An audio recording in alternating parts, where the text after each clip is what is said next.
throughout my time playing video games and seeing the landscape change from things that uh, start off small but then become very big in popularity to things that only come out within that decade and are done when the decade is over, or even less of that time. But one kind of game genre that you normally don't really see a lot of is ones that are based around food, like the cooking of food or the serving of food. Yeah, we have ones that really stand out, but there's so few of them, like your Diner Dashes and your Cooking Mamas. But you don't see too many of them, and I think maybe because of the fact of it being a very mundane sort of thing. For some people, they don't like cooking, uh, but you can still make it fun. And Overcooked may be one of those games that might actually feel like it gives you that feeling of frustration and happiness when cooking food and dealing with customers in a restaurant. That is what we're looking at today. And we can see in the not so distant future, cue your Terminator music here, everybody, that basically the end of times has now occurred. We are now in the middle of Armageddon. Now the leader of our ragtag group of survivors is King Onion. Yes, we are going to be led by an onion king and his dog Kevin. But now we actually get to see the monster that comes before us. A monster so hideous and horrible, the mere sight of it could give anybody insanity. It is the spaghetti monster from Futurama? Sure, I'll take it. I think the thought of having something based around food that could kill us is probably terrifying in and of itself. But that is that is what we're going to face. And how do we fight this monster? Why, we feed it food. Yes, we actually feed this thing food. And the fact that having to feeding our future overlord food is something that maybe even that is too much for us in order to defeat, as we now have to go back in time to stop this whole event from ever occurring, and as King Onion can do that.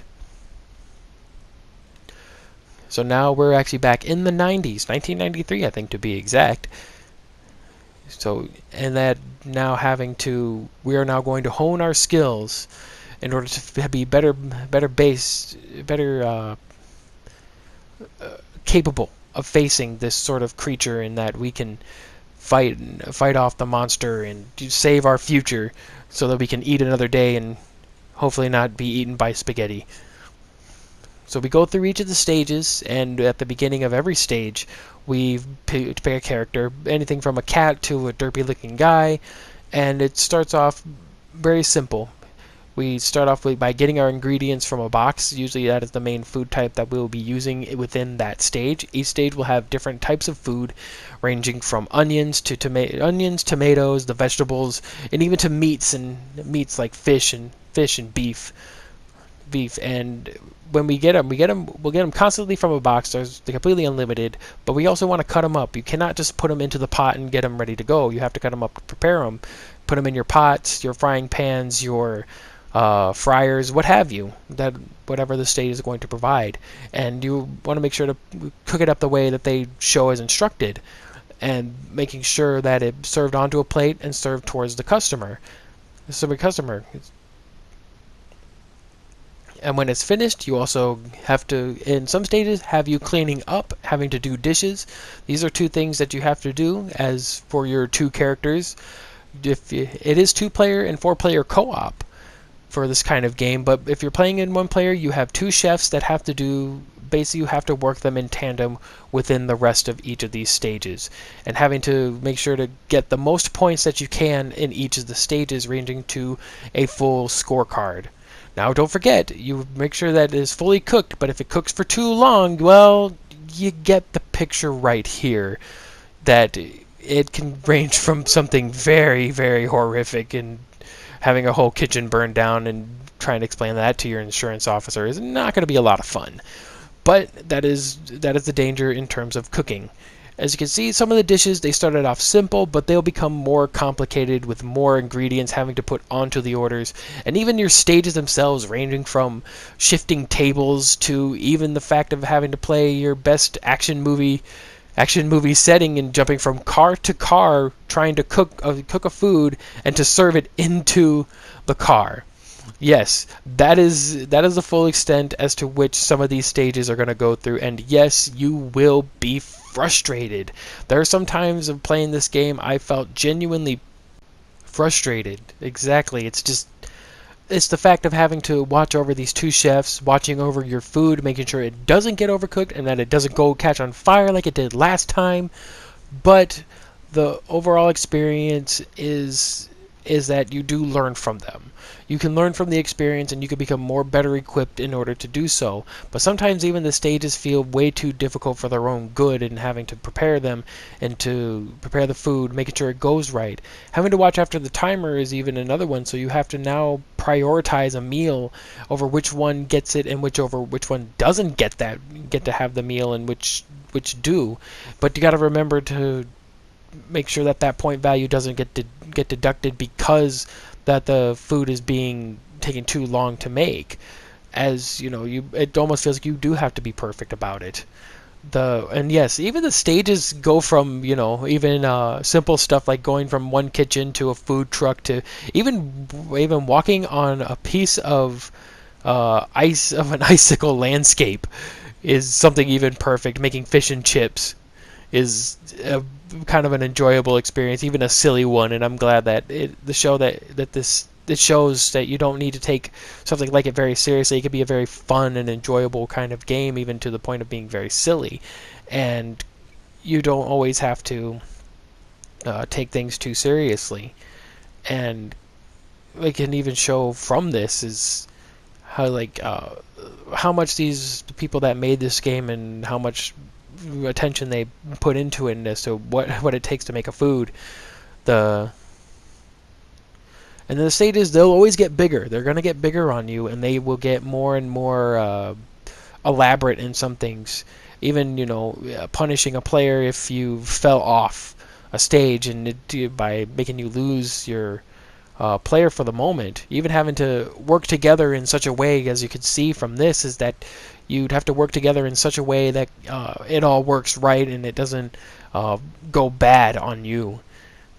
But I think overall it feels like it's an experience that it feels way more that it really needs to be a cooperative experience. It needs to be a co-op kind of game, and you need to make it into and trying to play it solo like I did was it was still fun, but I had way too much frustration because it felt like I needed more help than what I got, or maybe they should have made certain things a little bit faster when it came to the game. Game speed, it could have made it a little bit faster to trade off for the fact that you don't have that extra player to help you in that. But using these two chefs in tandem do work great.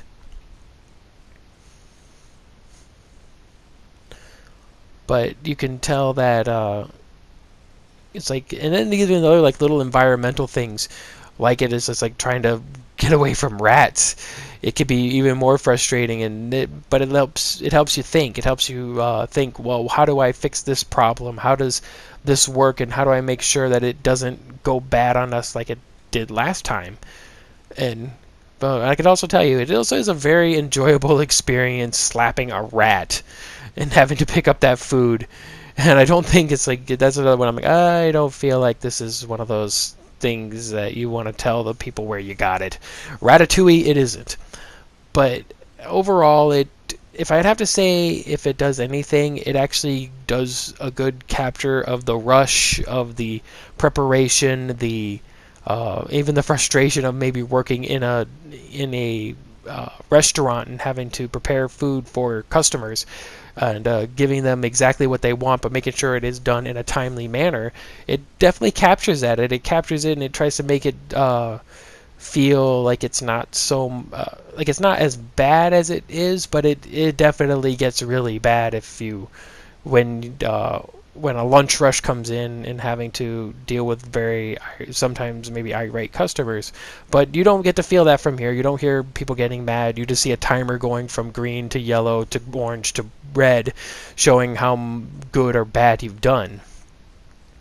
My overall experience, like I said before, I truly did enjoy it. I did enjoy this game. However, it's definitely lacking in some areas, maybe where like if it was touched up a little bit more, I think it would actually become even a better game. It offers a lot of challenge. Anybody who ever wants challenge, this one definitely has the one for you. environments and everything, environmental hazards and all. And you'll definitely find what you're looking for if you're looking for a good food-based video game. Because we don't have too many of them. We really don't, and it's a fun time to actually have a game that works on being more about let's try to make a food instead of saying let's fight a monster or save the world, but this time it's saving the world with food. Overall, I think I can give it a good 3 out of 5. It's a good experience. Definitely not too bad, but it's something that I think anybody could truly enjoy if you got the patience for it. With that, I want to say thank you for joining me in this, and I hope you have a great day, everybody. Good night.